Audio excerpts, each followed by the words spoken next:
What up, guys? Welcome to the Son of Wanda. Loki Season 2, Episode 1 has dropped, so let's conversationalize.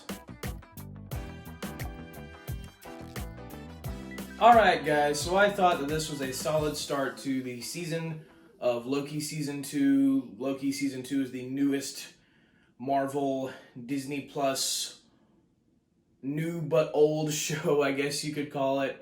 You know, it's the only live-action Disney Plus show, I guess unless you count I Am Groot, which isn't really, not, you know what I'm talking about, not your typical live-action Disney Plus show. It's the only live-action Disney Plus show thus far, a serious one, to get a Season 2, so that was a pretty big deal at the time, and I think by far Loki Season 1 is the best Disney Plus MCU show to come out to date. It's the only one that I felt like stuck the landing really well instead of like okay or not good at all. And, again, if you're a season of television, the whole season needs to be good, not just most of the season, and then you get to a finale that like ruins everything. That's exactly what happened with WandaVision for me. And so Loki Season 1 I loved. I thought it was really intriguing. I thought like the set design of this show is phenomenal. Tom Hiddleston is always great as Loki, and just in the intrigue of the idea of like the TVA and the conspiracy behind it all and all of that. I really enjoyed Loki Season 1, and I thought it kept you on the edge of your seat as the season was going. It built the tension really nicely, and by the end of it, spoilers for Loki Season 1 if you haven't seen it, but by the end of it, the whole multiverse gets broken, and like there's a bunch of branches, and like the multiverse is basically created at the end of Loki Season 1, and you had the threat of like there might be 100 billion Kang the Conquerors coming for us. And I was all in. I was like, oh my gosh, I knew Kang the Conqueror from the Marvel cartoon Avengers Earth's Mightiest Heroes, and he was an insanely menacing, and he was a great bad guy. And so the idea of like 100 different versions of him like being the next big bad for the next few phases of the MCU, I was like, yes, that's awesome. I'm all in. And then since then, we've had a ton of multiverse projects, and none of them have really even like hinted to it being connected to Kang in any way, connected to Loki in any way. It's just a bunch of different multiversal shenanigans. As much as I loved Spider-Man No Way Home, that was also basically the gist of that movie. It was its own concentrated multiversal shenanigan, and outside of that, it wasn't really connected to Loki at all. So it just the MCU Phase 4 and so far Phase 5, you have Ant-Man and the Wasp: Quantumania coming in, and I guess spoilers for that movie too, but Kang is defeated by a bunch of ants, and like he's only a slightly above average threat for the MCU, even though he's supposed to be the next Thanos of the MCU, basically. And so Phase 4 and Phase 5 have just done such a terrible job of building any ounce of tension that was set up at the end of Loki Season 1. And like, there's no connectivity anymore. The MCU doesn't have that connective charm, like, oh, there's an Infinity Stone over here. Oh, there's an Infinity Stone over there. Oh, Thanos is coming. Avengers are going to fight him. It's all connected. All these plot lines are going to come together. And they did an Endgame, and it was awesome. And it hasn't felt like that at all. All these different projects just feel aimless. And because of that, my excitement for Loki Season 2 in and of itself has just dwindled exponentially. I thought the trailer was awesome, so that gave me some excitement. But even as we're like coming up on it, it's just like, But I'm going to go ahead and get into spoilers for you guys, so be warned. But the episode starts off with exactly where we left off with at the end of Loki Season 1, where Loki is transported back to the TVA, and he thinks that he's finding his Mobius, the one that he's been hanging out with the whole time, Owen Wilson's character. But turns out it's like a different TVA entirely, and there's a statue of Kang the Conqueror, and Mobius doesn't know who he is.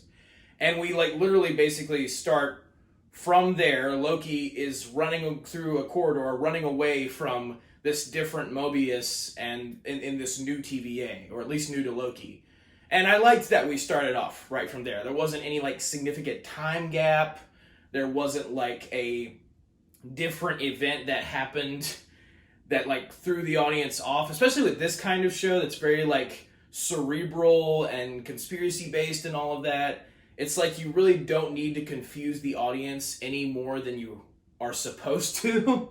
I guess. So picking up where they left off was appreciated. And they do it very fluid. Like you end Loki season 1 and then you start Loki season 2 and you have a clean run through to the rest of hopefully to the rest of this season, of season 2. But yeah, Loki is running away from Mobius and he jumps out the window into like this space car thing, and then the space car crashes into another part of the TVA, and Loki finds Casey, who is the TVA worker who didn't know what a fish was, that Loki threatened in Loki season 1, episode 1. And Loki's like, "Hey Casey, do you remember me?"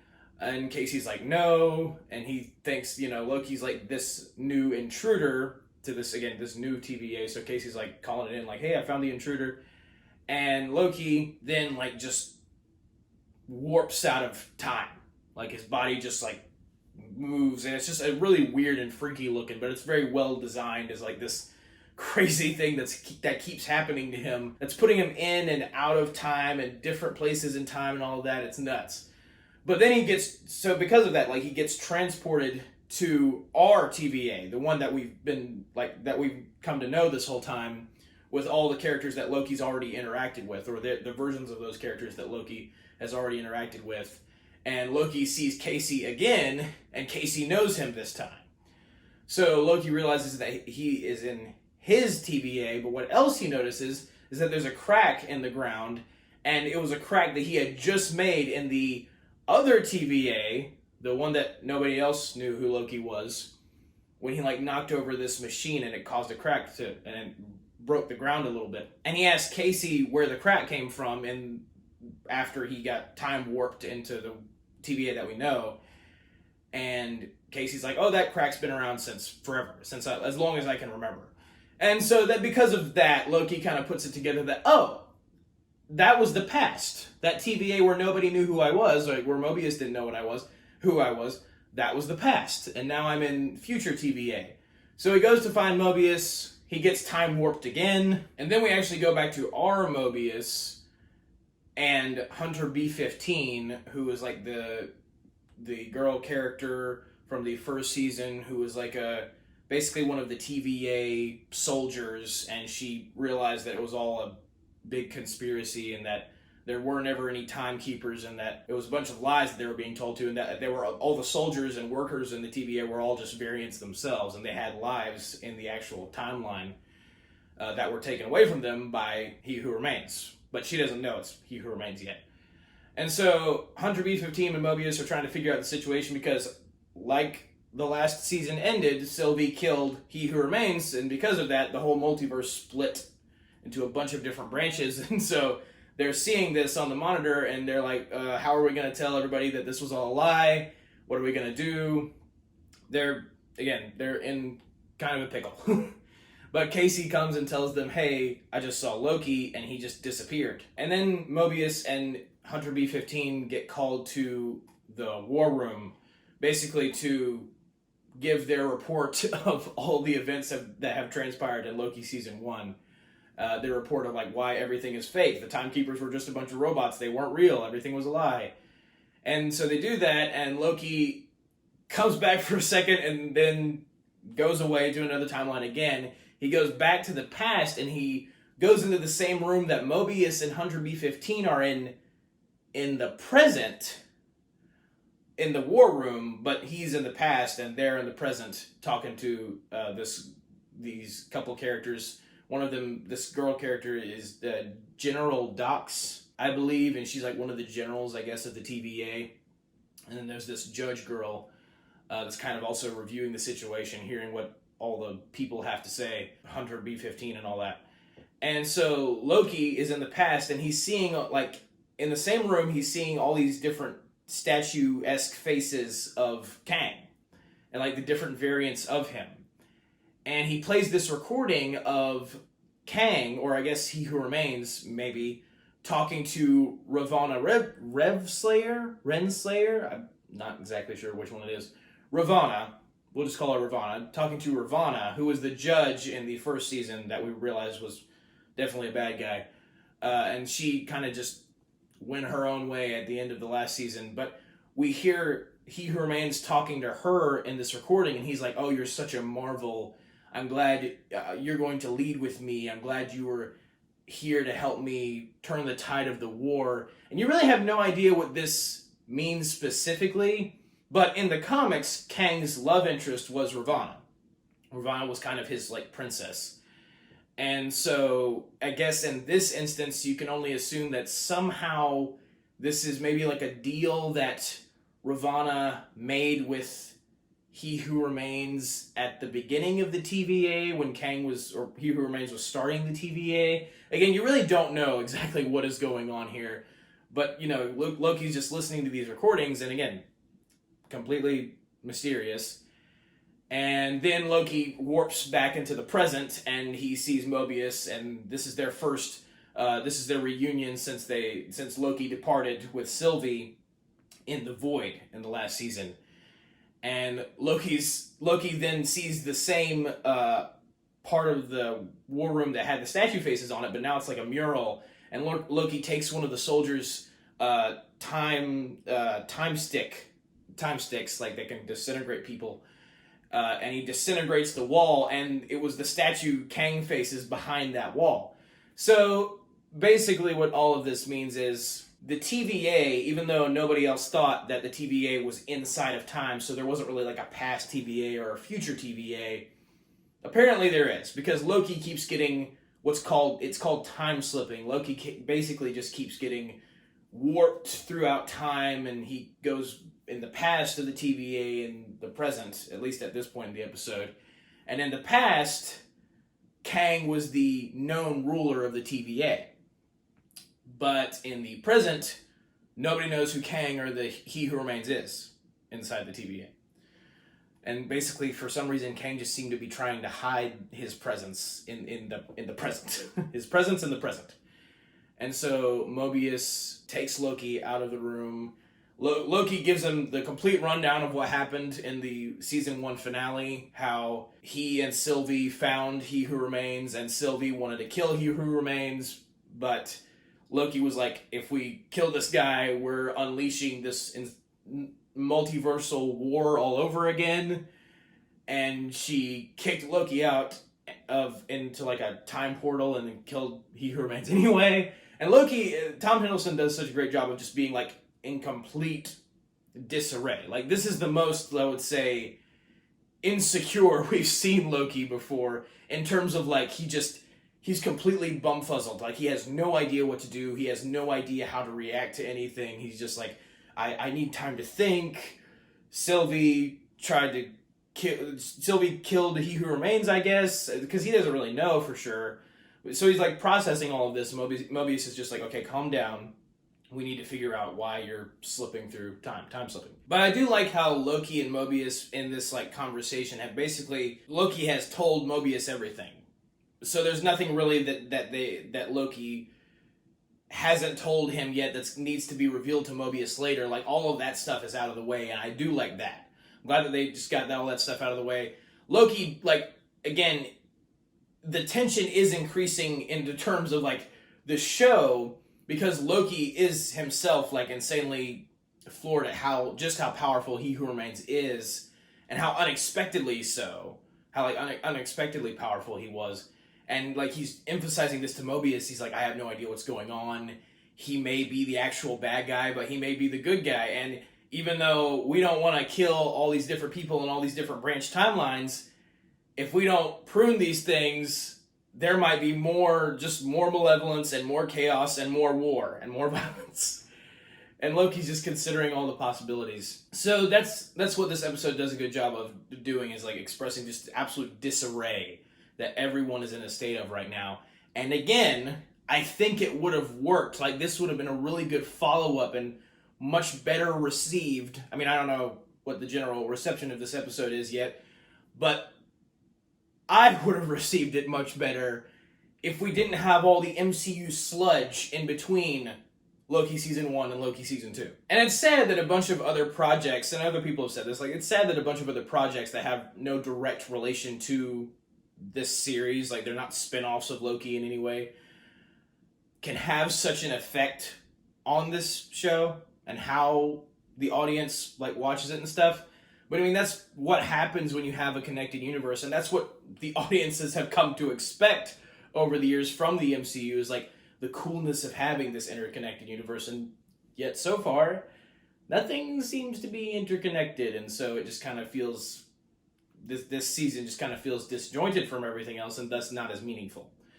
And so Mobius takes Loki to Ki Ku Kwan, I believe is the actor's name. He played Short Round in Indiana Jones and the Temple of Doom, and so he's in this show now. He just got an Oscar for his role in Everything Everywhere All at Once. So it's cool to see Short Round in Loki now, all grown up.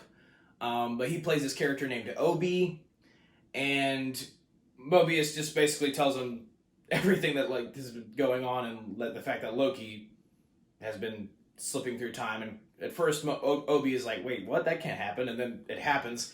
And they do this cool thing where Loki time slips in the past in the same place, and he talks to past Obi, while Mobius in the present is talking to present Obi. And then a whole bunch of time mumbo-jumbo happens. And I would say that's, like, my criticism of this episode is, like, one, I feel like the pacing seems off a couple times. Like, there are moments where, like, the tension is building, then somebody kind of stops to have a random conversation, and then we go back to the tension stuff. It's just kind of odd the way it plays out. And also, just toward the back half of this episode, it really gets, like, at least for me, it was like, okay, we need this device to make sure Loki stops time slipping so we can get to here, there, and the other thing. Like, what exactly are we doing right now? It was difficult. I've seen the episode twice, and it is still difficult for me to fully comprehend. But as clear as I can put it to you guys, in order for Loki to stop time slipping in the TVA, Mobius has to go outside toward the time branch, the timeline, the sacred timeline, the actual timeline itself, at this place called the Temporal Loom, which is basically the heart of the TVA, as Obi puts it. And again, it contains the sacred timeline, but currently, the sacred timeline has a bunch of other timelines connected to it, and the Temporal Loom was never designed to hold or weave that many timelines in one through line. But Mobius is supposed to go outside, launch this, I forget exactly what it's called, temporal aura extractor, I believe. And it's basically just a glorified cable. And Loki is supposed to use those time stick things to disintegrate / prune himself, because Obi says that when Loki prunes himself, it's basically taking him out of time. So for some reason, he appears in the sacred timeline and can grab onto the cable, and then Mobius, can reel him back in, and that will make Loki stop time slipping. Again, I still don't fully get it. And there's also kind of a plot hole in that, because I thought Loki Season 1 made it clear that if you get pruned with one of those time sticks, you end up in the void. And, like, the void is where, like, back in Loki Season 1, Loki found all those different variants of himself, like the older Loki that was in the classic costume, Crocodile Loki, Kid Loki, and then there was also the giant smoke monster Alioth that was, like, disintegrating and eating everything that was pruned and brought to the void. So I thought that's where you went if you got pruned. But then Obi's saying that you're just kind of taken out of time, and then for some reason Loki just kind of is going to end up in the sacred timeline himself. I don't get it. I just don't get it. But that is basically the gist of it. But what's cool about it is that, they kind of have the two scenes overlapping each other. it's a lot of exposition for sure. But Obi, again, past Obi's talking to Loki about what's going to happen to him, and then present Obi is talking to Mobius about what's going to happen to him when they try to save Loki via all this stuff. And then Loki warps back into the present, and Obi realizes because there's been a bunch of power surging in the TVA, and Obi's very surprised when Mobius tells him this, and it's apparently because of all the branched timelines, them trying to weave into the temporal loom is just overloading it. It's overloading everything. So if the timelines are not branched, if the branched timelines are not pruned, it's possible that the TVA could be destroyed. Or something bad would happen. I didn't get exactly what, but something bad would definitely happen. But Hunter B-15 comes down there too, and they all go to the temporal loom, and she doesn't want to prune all the other timelines because that's killing a whole universe. And that basically is exactly what it is. When you prune timeline, you're killing an entire universe. And that's why B-15 has this, the reservations, no, we can't kill all those people. And Obi's well, then I can, retrofit the temporal loom to fit more timelines as they're weaving. But it's going to take some time. And so I guess before he can do that, Loki has to take his chance to prune himself so Mobius can wear this spacesuit thing, get outside toward in space with this sacred time, not in space, but the time world or whatever, and launch the cable, the extractor thingy, toward the sacred timeline. So when Loki prunes himself, he can go to the timeline and get extracted. It's a lot. It is so much. But then Loki ends up disappearing again. And when he disappears this time, he actually ends up in the future, in the future TVA. Because earlier in the present, Mobius had written the word skin with a question mark he wrote it in the dust on this computer that he was beside. And Loki sees that same thing when he goes to the future. Mobius wrote that because Obi kept saying that Mobius might lose his skin if he stays out in the time world too long. And Mobius I don't want that to happen. So Mobius just keeps getting nervous about that. But Loki sees the word skin on the computer and he's oh, I'm in the future. Then he lost his time stick though, so he can't prune himself, so he has to go find a time stick. And this is in the future, and there keeps this alert keeps going off, and he sees the monitor, and it's all of the timelines are still having trouble weaving into the sacred timeline, the temporal loom thing, and it seems like it's about to overload. But this is in the future, not in the present. And it seemed like Obi was going to fix that in the present. So you figured it'd be fixed in the future, but it doesn't seem to be fixed in the future. Whew!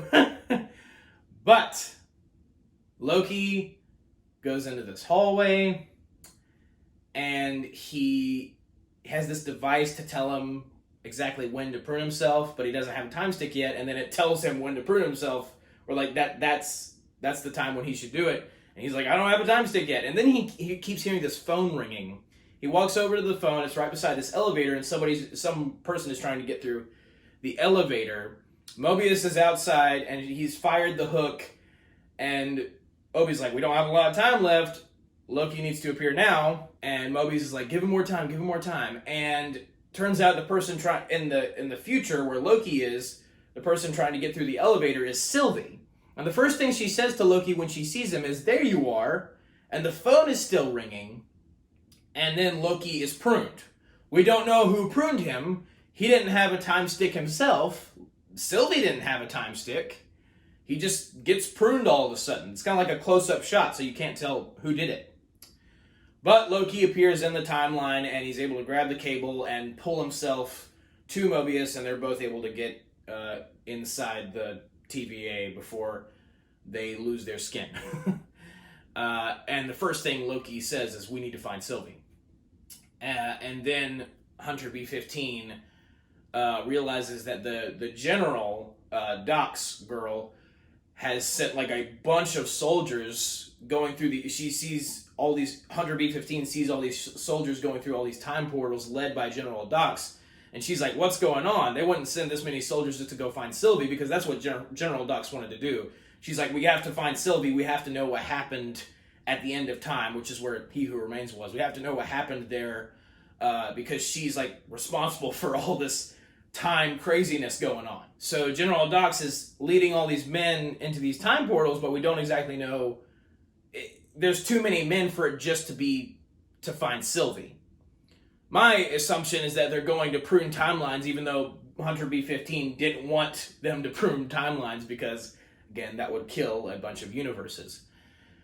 And so that's the end of the episode. And then there's a post-credit scene where Sylvie, our actual Sylvie, who we last saw at the end of time, where after she killed He Who Remains and the multiverse blew up, or the multiverse was created, basically. And then we see her exit a time portal in 1982 on Earth, go to a McDonald's, and she sees like a bunch of families and friends hanging out at McDonald's, and she just she goes to the guy at the cash register, and he's like, what can I get for you? And she's like, I want to try everything. And like after she looks at all like the families and friends, and I feel like I didn't know what that meant at first, but I feel like now that is just kind of her way of saying, like, her whole goal in season 1 was to end the TVA, and she wanted freedom for all like the timelines to just be a multiverse and exist and not have this one guy or one organization controlling everything and limiting everything and taking away what she thought was like taking away people's freedoms and destroying everyone, which is basically what it was, which is horrible. And so now she's like, in her mind, she's won. In her mind, she accomplished what she set out to do, so she's just going to hang out. I don't think she realizes exactly what she's unleashed by killing He Who Remains, though. It's still not come to her yet. She's just all in like, hey, I did it. Great, yay me, great job. And I was like, no, there's some stuff that needs to get worked out for sure. And so, yeah, my whole theory, or what I think the whole, like, Loki and the phone ringing and Sylvie going through the elevator in the future, I honestly think that that's going to be, like, in the season finale. And no, I don't have any access to leaks or spoilers or anything like that. This is just my sheer assumptions and theories from watching this first episode. I think that this is all in the finale, and that Sylvie and Loki are going to end up somehow, they're going to end up back at the TVA in the future, and whatever Obi did, if he ended up doing anything to fix all the branched timelines, is not going to work. It's still going to try and overload, or not try, it's still going to, all the branched timelines are still going to overload the TVA, because that's what it seemed like was going to happen when Loki was in the future. And at some point, Loki and Sylvie get separated, which is why when Sylvie's, like, opening the elevator doors and she sees Loki, she's like, there you are. So she's, like, trying to find him or something. And maybe the phone ringing was somebody, maybe Mobius, calling Loki, or calling the phone at all, to try to get Loki in the right position to be pruned, so he's saved from time slipping, or just from not being lost in time in this first episode. If you didn't understand any of that, I'm totally on your page, because I'm still having trouble understanding myself. But my theory, I understand. I've seen this in other movies and TV shows before, to where I feel like that probably happens later, and then we're at the end, in the finale, we're going to figure out who exactly pruned Loki. So that's my review of Loki Season 1, Episode 1. Again, I thought this was a solid first episode. I don't really have a ton of gripes. I thought it was a clean, fluid continuation. They kept building the tension. You still want to know who, like, exactly what Kangs are going to show up, and you want to see more of this imminent threat, and you want to feel this threat more, see what it really entails and all that. It should have been covered more, or at least covered better before this. Like, that's what Loki Season 1 set up. It shouldn't have just been continued in Season 2. If Kang's going to be the big bad of the whole thing, it should have just continued throughout the entire MCU. But, again, I thought this was a solid first episode. However, we do know, after Secret Invasion, mainly. That's the whole main thing. Just after Secret Invasion, I am so done.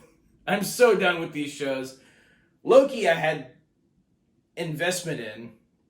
I had borrowed trust just because I loved the first season.